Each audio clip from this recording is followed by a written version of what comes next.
Welcome back to Vegas October 1 Sounds. Tonight I'm going to talk about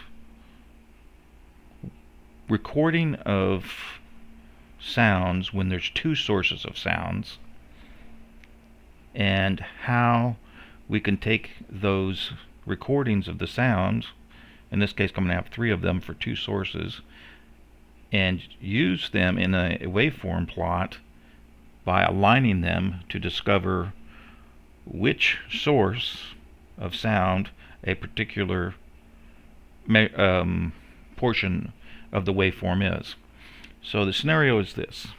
Much like the first video in this series, we're going to be using sound traveling at 1,000 feet per second. We're going to have a sound source at point A down here inside the yellow and blue. We're going to have a sound source up here inside of the purple and red at X. So 2 points emitting sounds.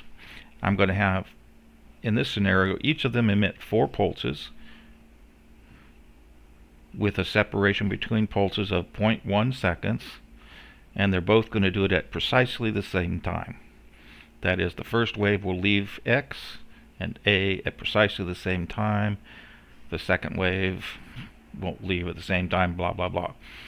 In this case, the first wave is marked with yellow around point A and purple around point X, so that it's easy to keep track of, because there's a lot of waves here in this example, and in the waveforms we'll want to be able to signify which one they are.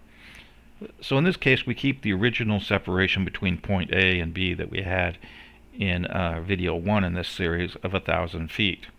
Only this time we add, and both A and B have recorders at them, only this time we add a third recording place over here at C, which is to the left of A by 750 foot. Okay, so grand total between B and C is 1,750 feet, which correspondingly, if we put X up here, then the distance between X and B will be 763. The distance between X and A will be 841. The distance between X and C will be 1,398. And this graph is, not exactly to scale, but it's pretty close. And once again, we're going to be using nothing but static positions, no movement whatsoever. The source at A and the source at X are static, and the recordings at C, A, and B are also static, so none of the distances change. And once again, this is a top view called a plane view, and all these points are assumed to be in the same plane. That is, if I were to turn this image on its side, essentially there would be no height to it because they're all in the same plane. And once again, this is a simplification of a 3D real-world propagation of sound, but the 2D simplification makes the calculation substantially easier and the explanation substantially easier, and we'll cover the 3D situation in a later recording. Alright. Yes. So all of these points are at the same elevation. We're looking, we've drawn this as though, or I've drawn it as though you're flying above it and looking down. Alright. So let's go ahead and show the waveform plots that will be recorded for this. Alright. So here I've marked it off in basically 1/10 of a second little ticks up here. And here's point A.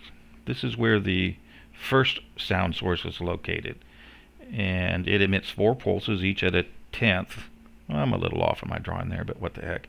And I've marked the first one with yellow, and so you see this nice little grouping of 4 going from 0 to 0.4. Now the question becomes, for point A, when do the waves from point X arrive? Well, in this case, the first wave would travel from X to A, covering 841 feet in 0.841 seconds. So we'd look over here. Here's 0.5. 1, 2, 3, 4, 5, 6, 7, 8, and then 41 feet. And that's where the first wave from X will arrive. And of course, the remaining 3 pulses from X will arrive at 1/10 of a second each.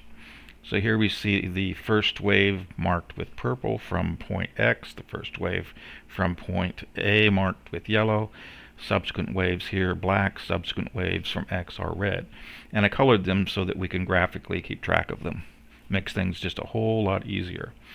So, doing the same thing for the recorder at B, we start with how long it takes the first one to get across there. And as you can see, it takes 1 second to get across for the waves from A. So we are, and here's point B down at the bottom. So the first wave from point A arrives at 1 second, and then subsequent ones are 1/10 across. Okay, so the grouping. Now in this case, they're going to overlap. So we can ask the same question about the waves arriving at B from X. In this case, we have 763 feet to travel at 1,000 feet per second, or 0.763 feet. All right, 0.763. So here we go, 5, 6, 7, and then some in between. So we drop down here to point B, and we put the first wave at 0.763, mark it purple, and then every 1/10 of a second thereafter will be another wave. So in this case, you can see that the waves overlap, the 4 pulses overlap, and even though in this case I have them colored, in real life they would all look essentially identical with one appearing in between. You'll notice here that the waves from X arrive and are recorded before the waves from A, because it's a shorter distance. That is, if we go up here, the distance from X to B is shorter than the distance from A to B. Okay? Similarly, we can do the same thing for C, which is 1,398 feet to X and 750. So in this case, the waves from A are going to arrive earlier than the waves from X. So the numbers to keep track of are, from A, we have 750 feet divided by 1,000 feet per second, which will give us a time of arrival for the first wave of 0.75 for C. And to see, we have 5, 6, 7.5. Drop down, and there's the first wave from A, and 3 waves thereafter at 1/10 of a second spacing. Similarly for up here at X, it takes 1,398 feet divided by 1,000, or 1.398 seconds to arrive at C from X. 1,398. So here's 1, and we go 1, 2, 3, almost 4, and drop down, and that's when the first wave from point X reaches point C with 3 subsequent waves, each with 1/10 of a second apart. Alright, so here we are. We have 3 points. Now you notice that the B is on the bottom, C is in the middle, and A is on the top. I arranged it simply because the waves in the middle arrive between the two. It could have been arranged any way you like it. So here we are. We got our waveforms. This is, very similar to a waveform that you'd get in either Audacity, Sonic Visualizer, or your favorite audio-video editing tool. What we're going to try to arrive at here, and what we're going to ask next, is what can we do with these waveforms? What algorithms can we apply, and what information can we derive from them? And I'm going to take a very simple technique visually that will yield potentially a lot of information, and everybody does this. It's called aligning. So we take this waveform, and what we do is we shift it such that we line up the yellow marks. We're going to line up the first wave from A on all 3 recording. Okay? So here we line up on point A, the recording of A, on point C, the recording of the first wave from A, and point B. Okay? And we'll notice that because we lined up the first one, all the other subsequent waves from A line up exactly. So in any recording, or if you have 3 recordings or multiple recordings of the same event, if you line up one point from that source, in this case A, and there's no movement or any other alterations, then all subsequent points after and before will line up accordingly. That is, all the points from one source can quickly be identified if there's enough distinction, from them, from the other ones. Like in B down here, you can, because I've got them colored, you know which one they're from, but you might have a hard time distinguishing whether or not this red one between these 2 points from A belongs to A or belongs to B. But so then you'd have to look over here and notice that, oh, each one was 4, and then this one has a 1/10 timing, and that belongs to B. So for one source, where you line up one point in each of the recordings, all the other points from that source will be lined up. Okay? But look what happens to the alternate source, the source X. Its things do not line up. Okay? Which mathematically makes terribly good sense, and visually it's easy to do, but understanding it, you're going to have to wrap your mind around a little bit. So in comparing the audio from various recordings, if I have more than one source of sound, I can quickly get a grasp on it by simply identifying one common point from each source individually, lining them up, and then I can see which of the other points in the audio belong to that source or grouping, because they too are all lined up. So for example, in audio recordings that are early in the shooting that evening, we'll have music coming from the speakers, and I could take a particular portion of the music from the speakers and line it up in the videos that I'm looking at, and then identify all subsequent music events because they all line up exactly. Whereas the sounds from the gun, since they're at a different location or a different source, they don't line up with the music. And correspondingly, if I line up the gunshot sources, the music doesn't do it. So I can separate out the 2 sources very easily. And that's the whole point of this. So if we move down and we look at the same signals aligned to point X, we've seen the same phenomena. That if we line up one point, and it could have been any one of these, it could have picked any one of the points there, then all the points from X source line up in all the videos, and all the points from A source do not. Okay? And regardless of the number of sources, or the length of the signal, or anything, if everything is stationary, and there's no walking or movement, or no great wind gustage, or the speed of sound doesn't change for some other reason, then you can say that if all the signals line up for one source, in this case, let's say we had 100 of these and we lined up all the purple ones, and correspondingly all the thousands of other points lined up exactly, then that tells us that the source is not moving, and it's one source. Now, there's going to be some unique corner cases to this where that statement is not necessarily true, and I'll go into that in subsequent videos to show you. But in general, if you can line all these things up for all the gunshots, then there's only one source, and it's at this one location, plus or minus, the little small deviations. And that's what we see in Vegas. If we line up Volley 2 in 3 recordings, and we also have Volley 7 recorded in those 3 recordings, and they line up, then it's the same point from where the sounds are coming from. Okay, so that's the basic idea of alignment. Let's see, yeah, I got it. And I'll just read, let's see, I've said that it's a powerful tool. Yeah, and you can read that statement there at your leisure if you want. But anyway, to go back to this. So let's take a real example. Let's take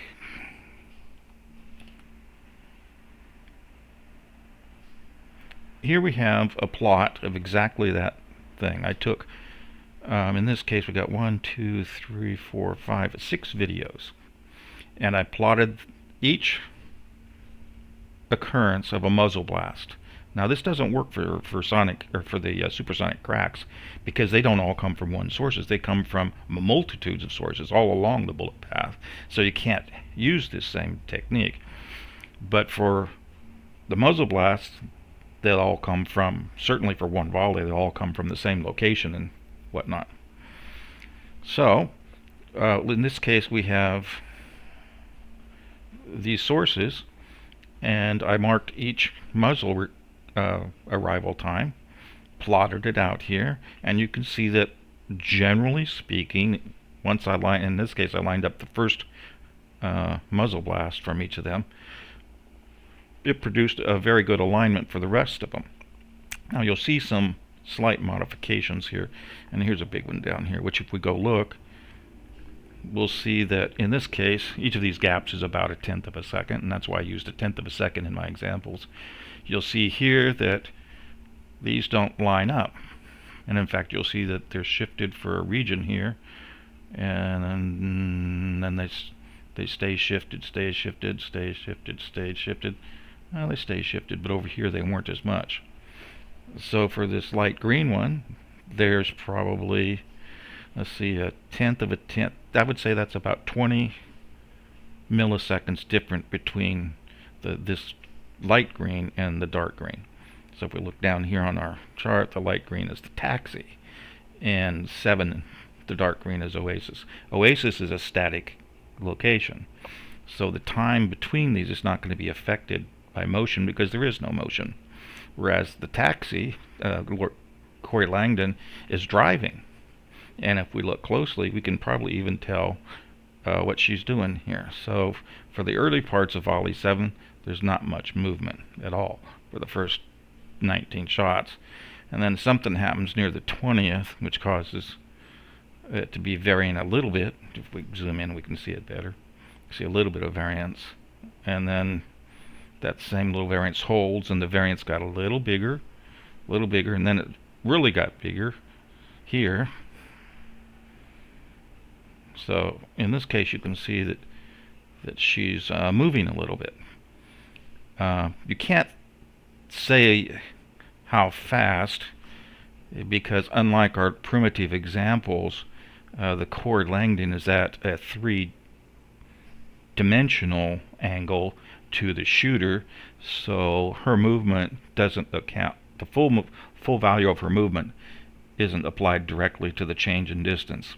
That is, she may not be necessarily moving away from the shooting position directly. She may be at an angle to him. I'm pretty sure she's at an angle, and consequently the amount of motion is lessened. But as you can see, she was moving relative to what the Oasis was doing, which was not moving. And let's see, if we look at the ends here, the pink one was a little different than Oasis, and the orange one, that's not too bad actually. So for Volley 7, let's take a look at Ray, the dark blue. What'd he do? Not bad. So in this case I would say that both the Raymond Page and the other videos were relatively stable during Volley 7, and the taxi driver was the only one moving a little bit. All the red ones showed some movement up here. Actually, it's the orange one that shows movement, not the red one. The red one agrees with the dark green one pretty well, and the orange one's just shorter. So the orange one is 34114. This is probably a walking video from a cop, and he was probably walking towards the shooter to some degree. Yeah, over here you can see where it's been started shifting. So right around here, this cop cam moved towards the shooter, probably by a few feet, maybe even up to 10 or 20 feet. And then it stayed that way for a little bit, and then he moved away from it until he got back into line. So in this case, he moved forward and then backwards. And that's the type of information you can derive from this, but there's tons of other information which will require a little bit of math to explain. But we'll get into that. I just wanted to show you how this technique of aligning things can generate a lot of information. And it can also, well, I didn't show you exactly how you can separate out the music from the gun, but I'll go into that in another video. Alright, until next time, have a good time, and we'll grab you in the next one.